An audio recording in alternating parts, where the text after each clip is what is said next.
Second T20I, all to play for India because you've lost the first one and India decided to bat first. Just when I was telling him not to do that, he has. Just a mere nod, statue. Even before he started talking, you wouldn't understand what we are talking about. Yeah. Just as you will not understand India's batting approach. 152 is what India has got. It's not a must-win game, but you'd want to win this game. Yeah. Unless you are confident that you'll win the last three and win the series, that I'm sure no team would be. You can do it, but won't be. So 152, courtesy only one half-centurion in the entire batting order. Once again, the star for India, the highest run getter on the day, youngster Tilak, who's playing just his second T20I. But in both the T20Is that he's played, he's shown you that he belongs to this stage. At least, he takes control. After him, the second highest score is that of just 27 that came from Ishan Kishan, and then 24 for Indian captain Hardik Pandya. Nothing much more to write about when it comes to India's batting. 2 wickets apiece for Alzari Joseph, Akil Hussain and Romario Shepherd. Yes. So 6 wickets in all. Once again, a few weaknesses of India clearly being highlighted. We'll discuss that at length. But at the moment, the most interesting bit is the total that India has got. 152. Because I'm sure this is a total that will divide opinion. So with that as my cue, let's start with the man on my left. And then we'll go across the line. I think good total, bad total, par total, winning total, losing total. It should be enough. Winning total. Winning total, yes. Why? Because I think chasing and that too, this wicket is getting slower and lower. And if you look at it, India have many more spinners as compared to the West Indians. You've got better spinners in Aksar, in Bishnoi, Chahal, all giving you variety in their own way. Bishnoi will dart it in, Aksar will control the runs, and Chahal will ensure that there's flight and guile. And you clearly saw, Chahal was the one who troubled the West Indians in Taruba. So that is why I think they have a better chance. I think 150, as has been the trend, the average total is 148 in Providence. Yes. So 152, they are above par. With this bowling lineup, I think it is enough. Now to the man. I don't think so. I think because if you take into consideration that run out, if you take into consideration that a couple of your batters didn't fire, even if they're done average, let's say, you were looking at a good 165 even on this track. I think you're short. And given that you're going with the same bowling attack which didn't quite work out in very similar conditions just about a couple of days back, it doesn't give me enough confidence at the moment. So I predicted that they'd score 151. I myself am surprised how close it came because I predicted of a win. Say it on the show. And Yeah. It's at the end of the last. End, yeah. Yes. He did. It's there. Well done. So 151, but I also did predict an India win. What did you predict? Sorry. I predicted 160. India winning. 60. Yeah. Oh, they've not got 160 yet. You're saying they'll win. But I think this total is enough. Fair enough. I'm saying it's a difficult pitch, but again, I think even if you have 3 spinners, whatever, you'd still have wanted at least 10-15 more runs. So it's not ideal, but I do think they can do it. They can? They can absolutely win. You'd wanted 65, but you think this is also enough? Yeah. I mean, Shame. Yeah. I wanted 151 in all fairness, and I almost But got you it. just said 15. No, I'm saying as a safety margin, you'd want to have at least a 160, even on a challenging pitch. India's bowling gives me confidence. The batting Okay. does not. Does not, yeah. Before I share my thoughts on how India has batted, just a quick reminder, because now is the right time to do it. The 2 other very interesting matches going on, apart from the T20 game. One is, of course, the hockey game between India and Malaysia. So that is for the bragging rights to be number 1 on the points table. Yep. So because it's a round robin format, the Asian Champions Trophy. The top 4 teams will make it. So that should finish in another 20-25 minutes, that game. When it's done, we're going to be live on Sports Today. It'll be right after the next inning starts. So do join us for that. A very interesting game, as I said.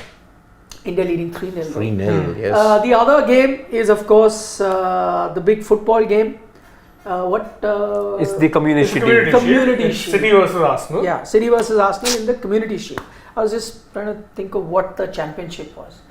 Yeah, winner of the FA Cup versus winner of the Premier League, but because City won both, so the runner-up of the Premier League, Arsenal. So that game will take another 40 odd minutes. Or so. Yeah, They would have second half resumed. would have just started. Yeah. Correct. So another 45-50 minutes. So that live also will be on Sports Today. So join us for that. Now looking at this total, two things that really strike me. 148 has been the average total. But to balance that, and I'm saying 148 average total, so that's a positive for India. They've gone above average. But to balance that out and say something in West Indies' favor, I think majority of the games that have happened, teams chasing have won. And they'll be chasing today. So Hardik Pandya won the toss, decided to bat. So that is something that balances it out. On the front of the bowlers, I agree that Indian bowlers may be slightly better, though I'm going to come to the West Indian bowling, maybe slightly better. But I also feel that I wouldn't be wrong if I say the West Indian batting is also better than that of Indian batting. While I agree, one thing that is definitely visible, it's a slow pitch. 100% slow pitch. Batting is not easy. You could realize somebody, Hardik, whatever way he's been playing, you know that he is a stroke maker. He can tonk the ball. He was finding it tough to time the ball. It was on the slower side. Tilak, who's also another very good hitter, did hit a few lusty blows, but even while he was set, you could realize that on a few occasions, could not really time the ball, which is clearly suggestive of a slow track and a track where you're not really set at any point. Even though you've batted about 20-25 balls, you expect from there on you'll be timing the ball better. Was not happening. Again, suggestive of a slow track, which is not surprising considering Guyana always gives you that. So at the moment, I think it's a 50-50 call for me. It's a very close game. Somehow I feel that the West Indian batting might be able to pull it because of the depth that they have. One, slightly better batting. We saw Brandon King bat good in that first T20I. Nicholas Pooran, was in good form. Jason Holder is good. They have a lot of all-rounders. Shepherd as well. Shepherd. And so if Holder. you look at, as I mentioned, so a lot of all-rounders. Even Akil Hussain is no mug with the bat. So in terms of the batting, they have a bit of a depth, and I feel when you, again, that's the thing of T20, when you know a total that you're chasing, even on a slow track, you can pace it that way. Right now, they have the advantage of now. The only reason I see India winning is West Indies, committing harakiri, which they can. That's the only thing. I'll expect more of that, and we sort of saw that in that final ODI as well, where there was an implosion of sorts. But T20, I feel, just like you say for India, that ODIs is their go-to format, or the the format that gives us as fans as well the most confidence in the team. I think for West Indies, it's this format. See, and looking at this total, I think they would really be happy. Why do I say that? Okay, it gives me a confidence, because if you look at the previous match, spin, 7 overs, 3 wickets, 44 runs. West Indies were not looking to attack the spinners. They were just looking to play them out. Kuldeep was a classic case. Very few scoring shots of him. And remember, Bishnoi and Chahal, both are accurate also. Bishnoi can miss his length occasionally, but he's accurate. The main factor in Taruba was that Aksar did not bowl that much. Here, if Aksar can bowl, he can dry those runs up, and it's a pitch ideal for him. But that would also be hiding, whatever said and done, let's say Indian bowlers do take them to a victory, hypothetically, though I think it's a very close call. But it should not, gloss over India's batting. Absolutely. Okay, India's batting has left a lot to be desired. Okay, they could have done a lot of things differently, because I'm taking into account a run out will happen. Like Sky got run out today, that's part and parcel of the game. Which is why I will not have that special commentary chat said about Sky. I wanted to see the batting on this field, because you got run out. I'll wait for the third match. But that's because run out can happen. That's what I'm saying. It's part and parcel of the game. You have a couple of players getting just unfortunate that it's happened to India in successive games. Yeah. You don't always have an innings which there is a run out in. But the bowling, you see that grip and that turn in his bowling. He's not any. No, but the ball that he got out on, I think he got beaten in the flight. Exactly. Because there wasn't like a lot of. Also, by the way, just a hint. But he got deceived not by the turn. He got deceived in the flight. Who has troubled Sanju Samson the most? A guy who doesn't spin the ball much but gets beaten in the flight. Vanindu Hasaranga. And remember, it was Hasaranga's troubles that forced Sanju to think, okay, do I have a problem against spin? And I think somewhere down the line, he's not sorted his one problem area of spin out. That is the one glaring error which not many people are wanting to talk about. Sure, Sanju may work, he's 50-50 in that sense. But if it comes to quality spin, and remember, Akhil is a guy who's accurate, not a big turner of the ball. Same with Vanindu Asaranga, not a big turner of the ball. Accurate.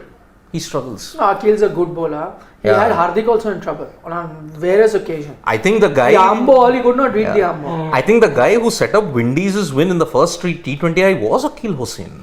In fact, if I remember correctly, didn't Surya even get trouble by Yannick Correa in the ODI? Of course. Yeah, he did. Leg spin. Leg spin.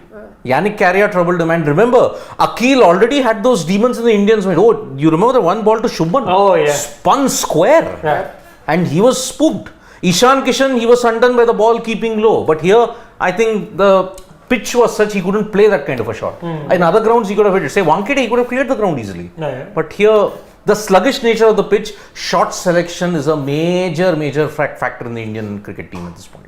Yeah, especially Sanju, he should be asking himself why he chose to charge down that ball. And can I tell you, if you remember, Tilak was dropped on 30 odd. He was. Yes. Not the easiest of catches, but you see players taking those sort of catches. Yeah. He was out on 30, you weren't reaching 150, no. And Again, another second wicket down. Identical Johnson dismissal, by Charles. the way. Yeah. Identical. Late swing, going for a Late drive. swing, going for the drive. what a start India's had. Yep. The captain. Pandya, leading 2 from for the front. 2. He's getting some swing. Chew, Yes. chew. So, even before the spinners come into play, 2 batters are out. And by the way, two of their top batters. You've got Brandon King and now you've got Johnson Charles, who's been tonking it for But fun. now, actually, the real batting of the West Indies begins because Nicholas Pooran has been in great form. Yeah. Roman Powell, Romario Shepherd has been in good form. Roman Powell last match was hitting spinners for 6. Never thought I'd Yes. see that. But got 2 reprieves. Yeah. Now the Indian catching has to step up. That was the one problem India did not have to. West Indies, by the way, have upped the game in the field. They were good in the field in the first T20 and even today, sharp couple of Just catches. one misfield and one drop catch. Yeah. Otherwise, they were. Yeah, they But the were direct well hits. The direct hit, there was a direct hit in Yeah. that No, the good Hetmeyer ground catch. fielding also. The Hetmeyer catch, Yeah. If only they had shown it 5-6 months ago. If only. especially against the Dutch. Okay, the game started. We really want to be seeing it, and as I said, 2 other matches happening. We'll be live on that if you're interested in hockey and soccer. So we'll take questions. But for the moment, we're gonna say bye bye, and hoping we catch you at the end of the game. One question, can you take? Yeah, Shobhan Shah is saying, few months back, I heard 2 statements from our Indian captains. Hardik said, Mumbai Indians were superstars to win trophies. Rohit said, we are making the superstar team. Yeah. Yeah, that was the So he's counter. stating the fact. That's the counter. It is. Stating the fact. Yep. Right now, one of the superstars that Mumbai Indians has found is helping Hardik's Indian team Yep. get a good. By the way, Tilak was the one who also took the catch, second one. Yes. First one was Sky. Sky. Too many. So it's an So it's entire a Mumbai show. It is the Mumbai show. All you need now is An for ex-Mumbai bowler. And a Mumbai batter. And by the way, there's MI New York, by the way. there is a Mumbai wicketkeeper also. Yes. I think all you need is for him to take a catch against something. This is gully cricket. Yeah. Mayers and Puran, correct. Mayers is I said MI for New York. New York, I know. He played that knock. 137. Yeah. Okay, sorry we couldn't take your questions in this live, but we're going to be back at the end of the game, and that's a much longer live. So we'll try and fit in all your questions. Yes. And bye bye, see you, take care. Manji. Coming live with hockey and football shortly. Yep.